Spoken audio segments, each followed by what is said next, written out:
All right, everyone. Well, good afternoon. Welcome to the final installment of our Arizona Histories, American Stories program series. I'm Janie Adams. I'm the History Engagement Manager for the Arizona Historical Society and an Associate Editor of the Journal of Arizona History. A little bit about the Society before we get started. AHS is a nonprofit educational and cultural institution and a state agency, and we were established in 1864. AHS collects, preserves, and tells the story of Arizona's past through museum exhibits, libraries and collections, outreach, educational programs, and through publishing. AHS preserves our past, shares our state stories, and connects people through the power of Arizona's history. And our members love Arizona history, so support for programming like this comes in part from membership dues. If this kind of thing is up your alley, consider becoming a member. Members get access to the entire back catalog of the Journal of Arizona History online, and then special events and members pricing for programs. So if you're interested in membership, you can visit us online to learn more about that. Speaking of visiting us online, stay connected with us at the Society, sign up for our email list, follow us on social media, visit one of our museums, and you can learn about that and all of the different things that we do at the Society by visiting us online at azhs.org. Some helpful reminders for today's session. This is a Zoom webinar, so Dr. Schuele and I can't see or hear you. So if you're having your lunch, it is high noon Arizona time. So if you're having your lunch, feel free. If you have questions, please use the Q&A feature to ask those questions, and then we'll do that after the presentation. Like I said, this is the final program in this program series, but if you missed any of the programs or you want to revisit them, you can find them on our YouTube channel. In addition to this program series, we have a bunch of other program series, program for students, all kinds of things. So visit us at youtube.com at Arizona Historical Society to see more of us online. And then if you absolutely cannot get enough of Arizona history and American history and examining those two pieces together, please take a look at our special issue of the journal, the spring 2026 issue. It is available for free online, has some cool driving tours, object essays, photo essays, a document reader. I'm going to kind of linger a little awkwardly here for a second, so you could snap that QR code with your phone. Or information about all things Journal of Arizona History are going to be on our website, azhs.org. All right, and without any further ado, I'm going to introduce Dr. Donna Schuele. Dr. Schuele received her law degree and PhD from UC Berkeley. She clerked on the U.S. Court of Appeals for the Ninth Circuit and the U.S. Bankruptcy Court, and now teaches law, history, and political science in the California State University system. Dr. Schuele was recently elected to the executive board of the Organization of American Historians, where she also serves as a distinguished lecturer, and she regularly teaches at the Chautauqua Institution and for Rhodes Scholar. Her commentary has appeared in the Los Angeles Times and the New York Times, and she has made numerous appearances on the television show Who Do You Think You Are? She is recognized as an expert in historical and present-day issues involving Constitution, the Supreme Court, and the presidency. And she was a research fellow with the Arizona Historical Society, and I hope that she will cover some of her research that she's done with us at the Society. So, Dr. Schuele, thank you so much for being with us today. Thank you very much. And I'd like to thank the Arizona Historical Society for supporting the research behind my presentation today. It is always nice to be able to secure research funding. So I greatly appreciate that. Um, so, Janie, I guess I could just start sharing my slides. Will that work? Absolutely. Okay, let me get going on that. And here. Ooh, okay. It's not getting in what I wanted here. Okay, well, we'll just have to go with this. I need to hide the meeting controls. They're always in the wrong place. And we'll do that. Okay.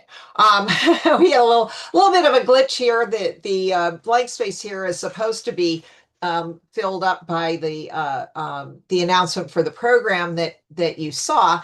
And I have to say that when I was asked for a title for this presentation, I had to think of something kind of G-rated to advertise it. So you got one about Sandra Day O'Connor's path to the Supreme Court and this unlikely path.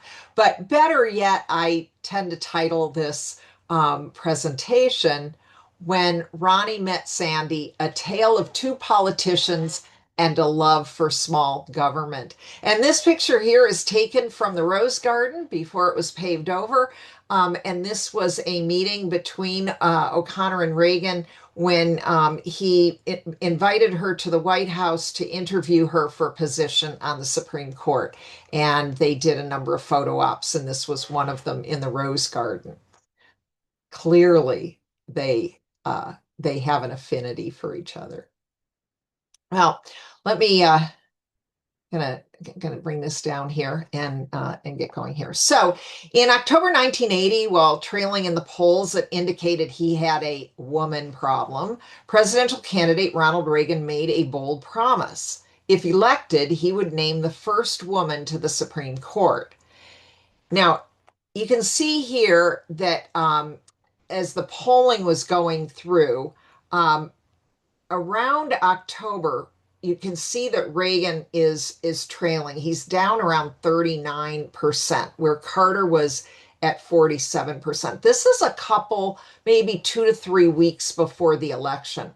And then you can see at the very end of this poll that the lines cross and that Reagan's up at 47% and Carter's down at 44%. And this switchover is generally attributed to a debate that occurred at the end of October. But Reagan makes this promise to appoint a woman to the court around this point in here of early October. So he's hoping that this gives him a bit of a boost in the poll. But the polling is also indicating that he is not doing well with women. And if you take a look at this graph at the top of the screen, you can see that there really was no gender gap in presidential elections. This graph goes back to 1952.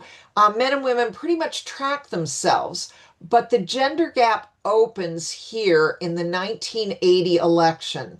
And you can see that women start to trend Democratic and the men track Republican. And that gender gap has persisted since the 1980 presidential election. So now Reagan's opponent, Jimmy Carter, had placed more women on the federal bench than all of his predecessors combined. And he himself had hoped to achieve the milestone of putting the first woman on the Supreme Court, but he was thwarted when no vacancies arose during his term. This is a photo taken from a judges meeting. Sandra Day O'Connor probably would have been at this meeting. We'll talk about that in a little bit, but there may be some faces that you recognize in here, particularly to our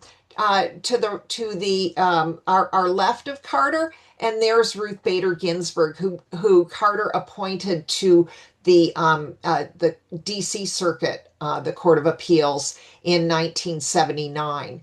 So some of these are federal judges, some are state court judges, and another face that Arizonans might recognize right here, just to the left of Ginsburg, is the beloved Mary Schroeder, who was appointed to the Ninth Circuit. I did not clerk under her, but my judge was very much a fan of Judge Schroeder. So this gives you an idea of what was going on with Carter's appointments. Now, the blockbuster announcement failed to attract female voters to his side. In fact, an electoral, as I say, the electoral gender gap had emerged for the first time in the presidential election. But the promise hung over the new president. As Reagan built out his administration, political watchdogs sounded an alarm. The president-elect's failure to include women was reversing the steady progress of federal female appointments that had begun in the 1960s. However, Justice Potter Stewart's resignation in May of 1981 handed Reagan a golden opportunity to fulfill his campaign promise. But what would guide the administration in making such a momentous choice, especially given that Reagan had additionally pledged to turn back the clock once and for all on judicial activism of the Warren and Burger courts, and especially to overturn Roe v. Wade? Would opposition to abortion rights become a litmus test? Or would those take a back seat if the primary goal was to get a woman confirmed? Reagan's campaign promise remained top of mind for many Americans as suggestions of female nominees immediately poured into the White House. But the pool of qualified female nominees was not deep, and there were almost no women with ties to the Republican Party who possessed the pedigree and experience increasingly expected of a male nominee. And you can see in this graph here that if you go up to the top, starting in 1928, when the first federal district court judge was appointed, and in the 1930s, right around here, the first U.S. Court of Appeals judge who was female was appointed. You can see very, very few women if you look at the yellow all the way through, and it's only here that we start to get any sort of movement in that very thin line. And this is the Carter administration here. This portion in here up until 1980. By 1980, only 5% of federal judges were women. Almost all had been appointed by Jimmy Carter. Of the 46 women judges serving as Reagan was sworn in 1981, Carter had appointed 41 of them. When Carter took office, only one woman was on the Court of Appeals, and by the time he left office, there were 11. But they were mostly appointed by him. Well, the pedigree that we normally saw in Supreme Court appointments was graduation from a top law school, a judicial clerkship, preferably federal, service in a corporate law firm or in government, and experience as an appellate or even trial judge, especially in the federal court system. Presidents Ford and Nixon made only a handful of appointments, as you can see in this area right here. It started to get a little bit bigger, but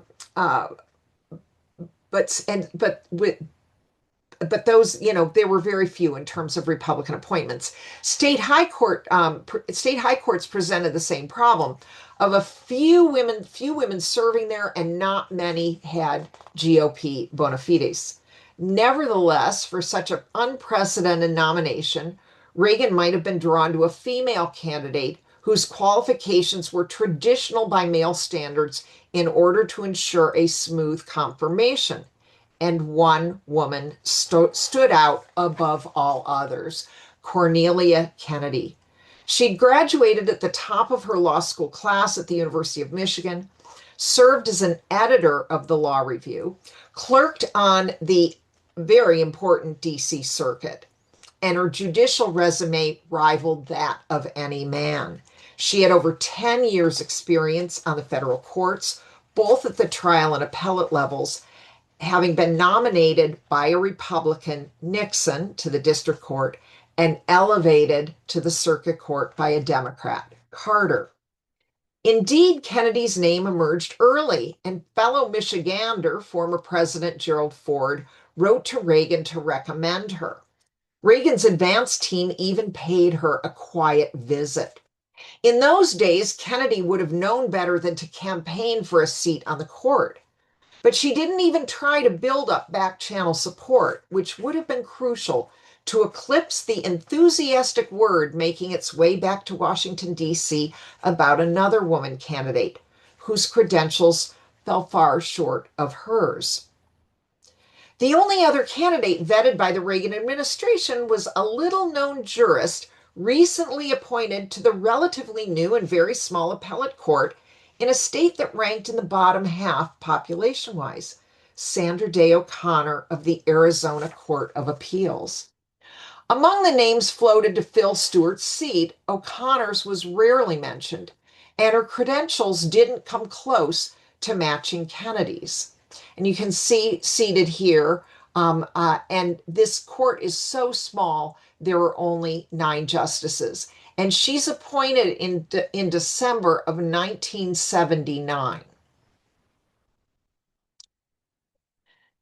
O'Connor had graduated from Stanford Law School. However, in the late 40s and early 50s, Stanford was considered little more than a regional school attractive to the well-heeled, equivalent by 1980 standards to the University of Southern California.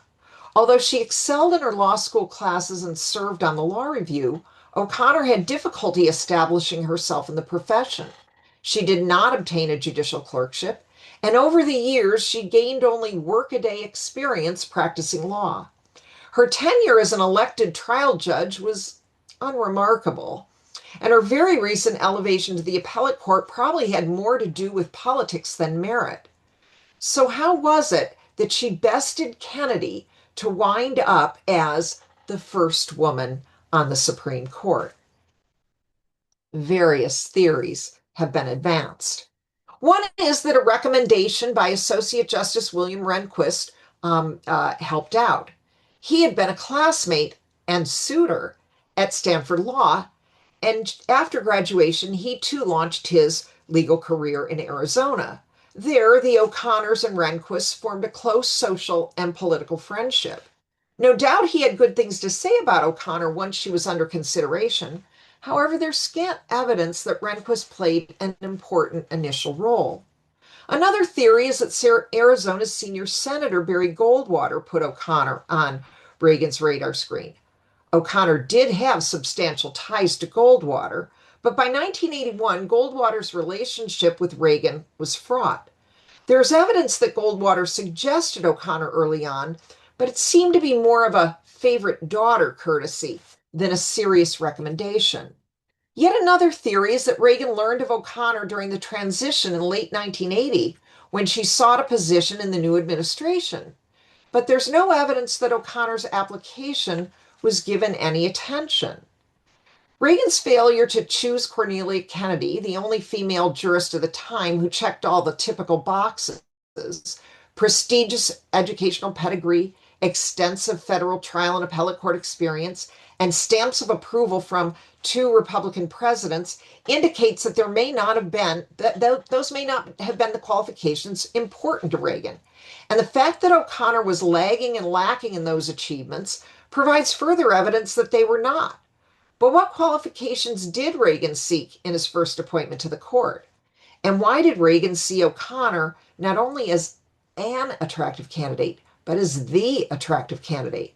How O'Connor actually came on his radar screen sheds some light on these questions. O'Connor failed to match Kennedy's traditional judicial qualifications in large part because the same years that Kennedy spent on the bench, O'Connor spent in the State House. She was appointed to the Arizona Senate in 1969 and then won election in her own right, becoming majority leader in 1973. O'Connor was known as a pragmatic Republican who did her homework and was a stickler for detail. But in 1974, O'Connor realized that the Watergate scandal was going to make it rough for Republicans in the upcoming elections. Sensing that her party was about to lose its majority status, O'Connor cast her eye on the state's judicial branch.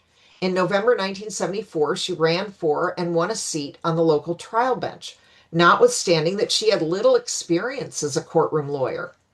But O'Connor remained a potent force in the Republican Party, which hoped to regain the governorship after a fluke had put Democrat Bruce Babbitt into office. So when Babbitt elevated O'Connor to the Arizona Court of Appeals in late 1979, there were whispers that the appointment was meant to eliminate a serious opponent to Babbitt's reelection. Most likely, O'Connor eyed the Arizona Supreme Court as her next move. But even if her judicial experience would have made a nomination to the Supreme Court at least palatable, her legislative experience, coming as it did in the early 70s, left her with problematic baggage. In the early 70s, state legislatures had been faced with hot button issues that crossed partisan lines, especially the ratification of the Equal Rights Amendment and the decriminalization of abortion. While O'Connor never publicly embraced a more liberal position on these two issues, she never came out against them either. Nearly a decade later, the Republican Party, now led by Ronald Reagan and embracing the new right, severely hardened its official position, rejecting both. And as you can see in this button that I have on the slide here, that the Equal Rights Amendment is being squashed on, and pro-choice is being squashed on as well. I have to say, in looking for images here, I found this button for sale on eBay, and I hope that it can be in my possession soon. Ironically, then, the same president that commenced partisan warfare over these issues as a governor in California found himself hampered by a Supreme Court choice whose record was now vulnerable to being painted as insufficiently conservative. Most damning, there was actual evidence that O'Connor had supported liberalizing Arizona's prohibition on abortion during the pre-Roe period. Why then would Reagan want the headache of embracing a nominee that could, and actually did, draw the ire of his own constituency? Both Reagan's and O'Connor's years as elected officials in the early 70s, he is governor of California and she is majority leader of the Arizona Senate, provides an answer. A B-list movie actor and former president of the Screen Actors Guild, Reagan emerged as the Republican gubernatorial nominee to go up against two-term incumbent Pat Brown in the mid-1960s. Reagan rode to office on the wave of black backlash, fueled by those who enjoyed the expanded state infrastructure that Brown had overseen, but nonetheless believed that government had grown too large, too interfering, and too confiscatory. Ooh, hard to say. With a particular edge against those who were seen as unworthy, as gaining an unwarranted disproportionate share of the benefits their hard-earned dollars were funding. Given the ability in California to put matters directly before the voters, it was only a matter of time before Governor Reagan sought to bypass the legislature to exploit these tendencies for political gain. But instead of shrinking California's government, Reagan presided over an astonishing expansion of taxes in California, one commentator described it. As you can see here in the Reagan years, if we go into the later 60s, over in here, the marginal tax rate is going up during his gubernatorial administrations. He served for 8 years. The corporate tax rate here was going up as well. And the sales tax rose from 4% to 6% during Reagan's administration. Well, contemplating a run for the White House in 1976, Reagan sought to shore up his conservative bona fides and gain national attention by jump-starting a process of government reduction before he left office. Thus was born Proposition 1, which would amend the California Constitution to rein in future government spending.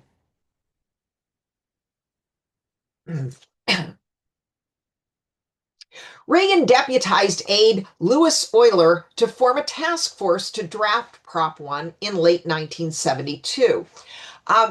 There are not a lot of images of Euler out there available on the web. Excuse me. And this is an image of him much later. He was in his 30s or 40s when he was working on Prop 1, but he remained someone who never met a tax that he liked. And he made a career after his work in the Reagan administration of becoming anti-tax on the national level. And here he's holding, I believe this was at an ALEC meeting, an axe to cut taxes. Euler turned to high profile but politically inexperienced conservative economists to help with Prop 1.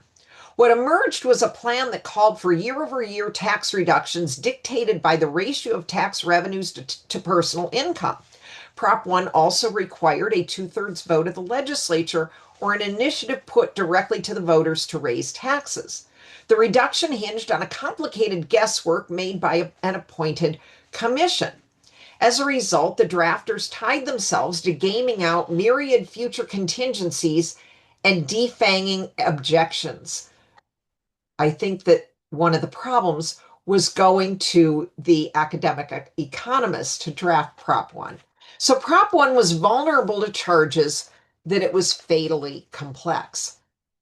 Prop 1 qualified for an off-year vote in November 1973. Strategists attempted to sell it as nonpartisan, but the proposition garnered Reagan national attention among conservatives. Some saw California as the laboratory for stemming spending on the national level, such as New York Congressman Jack Kemp. Others were state-level actors seeking to mimic Prop 1, notably a Republican legislator from Arizona, Sandra Day O'Connor. In August 1973, Senate Majority Leader O'Connor used the prerogatives of that office to convene an ad hoc citizens committee to explore whether the same idea could be instituted in Arizona. Notwithstanding a strategy to sell Prop 1 to Californians that erased Reagan's fingerprints, O'Connor seized on the opportunity to connect to him. Announcing that her idea originated with the amendment proposed by Governor Ronald Reagan, she nonetheless allowed that the committee was free to propose an alternative to solve the problem. The problem was, there was no problem.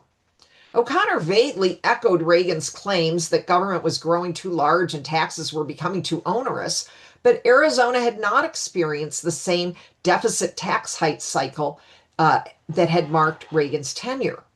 But seizing on Reagan's idea afforded O'Connor the opportunity to build bridges to his team. She invited Euler, touted as a special assistant to Ronald Reagan, over to Phoenix to present the California plan to business leaders and fellow legislators. Euler painted a picture of government that, by its sheer size, would eventually overwhelm the free economy and thus our free society, requiring a remedy of historic proportions. He expansively claimed that Prop 1 constituted a new Bill of Rights, an economic Bill of Rights, meant to give back to the people control of their money. However, a foundational aspect of the California plan was its goal to significantly reduce the power of the legislative branch while insulating the executive branch from blame for deficit-driven tax hikes or spending cuts. Thus, it was odd that the call for copying California would come from those who stood to lose. Why would Senator O'Connor spearhead a measure designed to reduce her power? Perhaps she had her eye on the governor's mansion and viewed a tax limitation proposal as both increasing her popularity and making the governorship more desirable. Or perhaps she, like Reagan, hoped to attract national attention from the more conservative wing of her party. O'Connor's proposal initially garnered positive attention. The Phoenix Gazette dubbed her the taxpayer sweetheart. This led to a fawning note from a constituent who wrote, "Having paid Arizona state income tax for the past 33 consecutive years, I think I am going to fall in love with your thinking. If you are successful, yours will indeed be the name most mentioned in future years by Arizona taxpayers." Whether O'Connor was chagrined when Prop 1 was defeated a couple of months later in California was unclear, but she forged ahead with an Arizona solution, seeking to place an initiative on the ballot in Arizona through legislative action. Her proposal began to make its way through the legislative process in spring of 1974. The media hyped her plan as more modest and more flexible than Prop 1. However, there was no obscuring partisanship. Most Republicans, both houses, favored the bill, while most Democrats opposed it. But the proposal put some GOP lawmakers in a bind, such as those who represented Tucson, home of the flagship University of Arizona. The bill became a lightning rod as winter turned to spring. The honeymoon gave way to hostility, even from members of her own party. A Republican lawmaker complained that he was bombarded almost daily with what he termed misinformation and propaganda about the bill, charging some of us are fed up with her propaganda. The lawmaker also complained about outside interference coming from Washington, D.C. and California, calling out an Arizona congressman and Governor Reagan. It seemed that O'Connor had reached out to Goldwater and various other Republican congresspeople. Goldwater reminded Arizona legislatures that he doesn't make a practice to intervene in their matters, but he adopted the position of a citizen taxpayer to support the bill, and he called it the Reagan proposal. Meanwhile, the Phoenix Gazette remarked that O'Connor's name more generally is a red flag in the lower chamber, but nonetheless praised her for pulling off a feat of near miracle proportions. It dismissed the Arizona House headwinds as arising from resentment of her keen mind rather than the bill. However, it deemed unhelpful O'Connor's impending retirement from the legislature, noting that she had given up the most powerful weapon that a legislative leader has, fear of some sort of retaliation in the next session. At the 11th hour, the resolution squeaked by in the lower chamber and was placed on the November 1974 ballot. By then, however, O'Connor was running for a seat on the Maricopa County Superior Court. Perhaps the move signaled her conclusion that the measure was unlikely to pass. Perhaps this move signaled as she was conveniently unavailable to campaign for her signature measure at the same time she was going to be insulated from any defeat at the polls. Nevertheless, she maintained a warm correspondence with Euler as the election approached, optimistically predicting that the ballot measure would pass simply due to favor media coverage. She admitted to him that it was the most difficult battle I have faced in the legislature. But lest Euler think her conservative fiscal resolve had wavered, she blamed the proposal's watered-down spending limits on the need to compromise with the House. She said to Euler, "Your work in California was not in vain, and the idea may truly spread to a number of states before we're through." And this Euler writes back to her, wanting to know more about the campaign. And she writes back to him as well, indicating that it's going to be media alone, I think, naively, that would allow the measure to pass. But for all of the interactions that O'Connor had with the Reaganites, how cognizant was Reagan himself of her efforts to spread the anti-tax gospel in Arizona? In June 1974, Reagan was feted at the Phoenix Tusk and Trunk Club annual dinner. There, O'Connor chatted up Reagan aide Michael Woodson, who wrote to her afterwards, "I enjoyed meeting you during the reception for Governor Reagan, asking for more information on the tax limitation proposal." It did go down to defeat. And you can see it was somewhat close, but it lost by a little over 10,000 votes. Reagan replied to Woodson, noting the kind assistance of Governor Reagan and others as instrumental in getting the Arizona proposal on the ballot, and asked him to convey again to Reagan my appreciation for his kindness and support on this matter when he was in Arizona. Woodson then memoed Reagan, passing along O'Connor's letter and reminding him of when the two had met.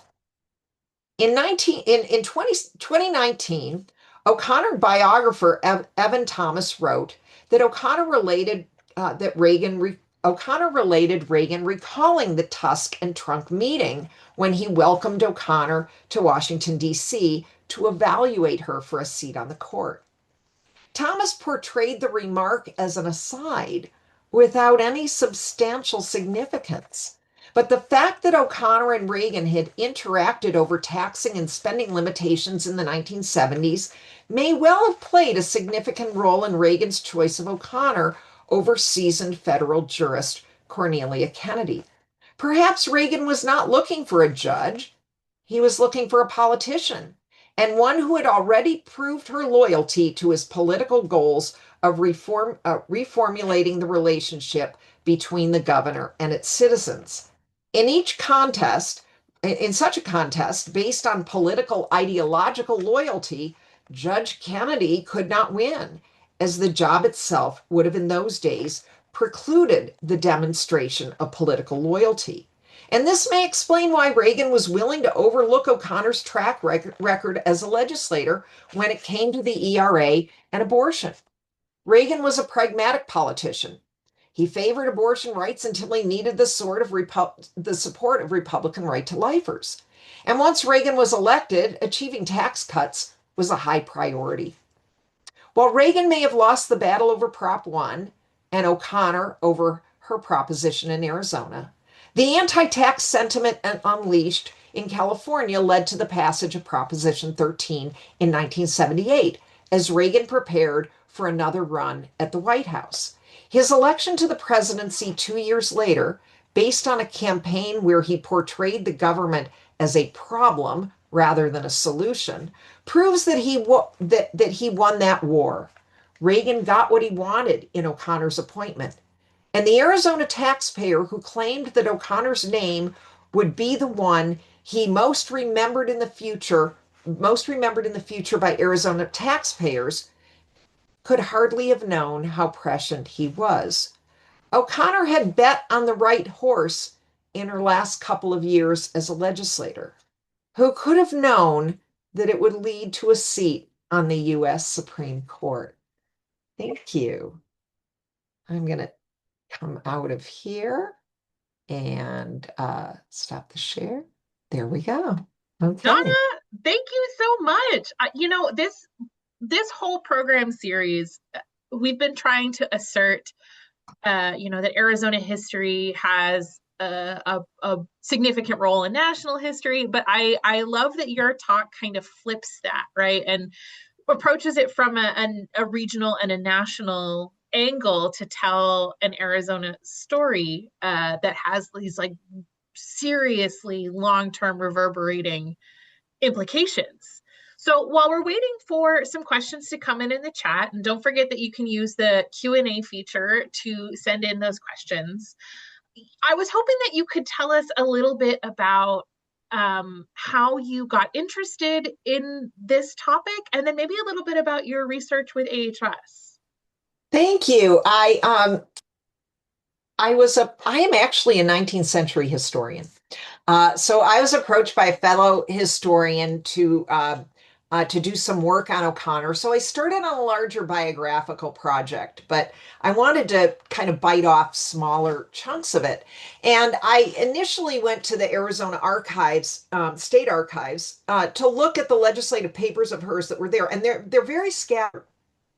They're not. And there was this box that was on this tax limitation proposal. That's what the folder said. Well, I skipped over that because, yawn. That didn't seem to have any relevance for what I was doing.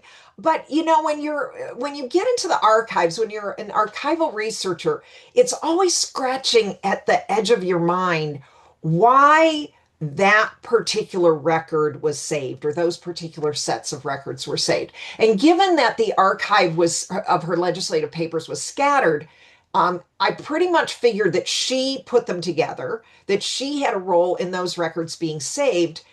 And so the question came up, why did she save all these records about this one particular bill when she saved very few records of any other bills that she might have proposed? And a footnote in a book about O'Connor and Ginsburg led me back to that file. Now, the footnote wasn't as revealing as it could have been, but I went back and I started looking, and I was like, oh my goodness, this is actually a linchpin. Now, the other thing I learned about O'Connor going through the archives at the Arizona Historical Society and the Arizona State Archives is that Sandra Day O'Connor never missed writing a thank you note. A good lesson for young people. So I started to think if she had met Reagan around this time, I knew she met Reagan's aides, but if she'd actually met Reagan, there would be a thank you note. So I jumped over in Simi Valley to the Reagan Presidential Library and I looked at his gubernatorial papers. And sure enough, there was the note to Michael, the letter to Michael Woodson that indicated that she had met Reagan and thanking him and passing along that thank you to Reagan. So I found the smoking gun. And Oh my gosh, it that's was, incredible. that's the stuff that archivists, people who work in the archives live for. So, Yeah, remember kids, send your thank you notes. That is such an incredible story. And if you don't have the home training to realize that, you would have never had considered that as a potential avenue. So one of the questions that has come in, and I'm gonna ask maybe a preceding question, and then we'll get to this question. So what happens next? What happens after this? after After her appointment to the Supreme Oh, Court? after her appointment to the Supreme Court. Oh, that's probably a whole nother presentation. But I think that in her years while Reagan and Bush were still in the White House, she hewed closely to their Republican ideology. And Reagan's administration, particularly 1984 on, the second term, 85 on, embraced the new right in ways that the first administration did not. Now, and that's not too different from other Supreme Court justices. While their appointing president is in office, if they were chosen because they had a connection with that individual, their decisions tend to hew. So O'Connor's record on abortion was a big question mark, and the nomination nearly foundered on that. That's a whole nother story. But she turns out to be a vote that the right to life folks like, especially in the beginning. It isn't until years later in 1992, as we are coming to the end of the George H.W. Bush administration, that she parts ways with those folks. And then I think that when it comes to the small government ideology, even though those are not sort of the sexy cases, if you go and take a look at those, she is exactly what Reagan was looking for. Yeah. So the question from one of our attendees is kind of the step beyond that, right? So what is O'Connor's legacy? What will it be beyond kind of being the first? Yeah, she always, pressed on that the first, and I think her biographers have really embraced that. Evan Thomas titled his book "The First." I'm not as interested in that. Um, because actually, the interesting thing is prior to 1992, she was not held in any kind of high esteem by the more progressives in the United States. But once the Casey decision comes out and Roe is saved to some degree, she starts to become a bit of a darling of the progressives. And I think that grows and grows. And by the time we hit the 21st century, I think she's really there, right? Her legacy, if she had dropped over dead before the Casey decision, or retired from the court, her legacy would have been very different than what it was with her retirement in 2005. She was very disappointed that a woman was not nominated in her stead eventually. George W. Bush did nominate a woman to start with, Harriet Miers, but that nomination went down in flames. And I'm hoping at some point to do a comparison between the O'Connor and Miers nomination. I think that that's revealing.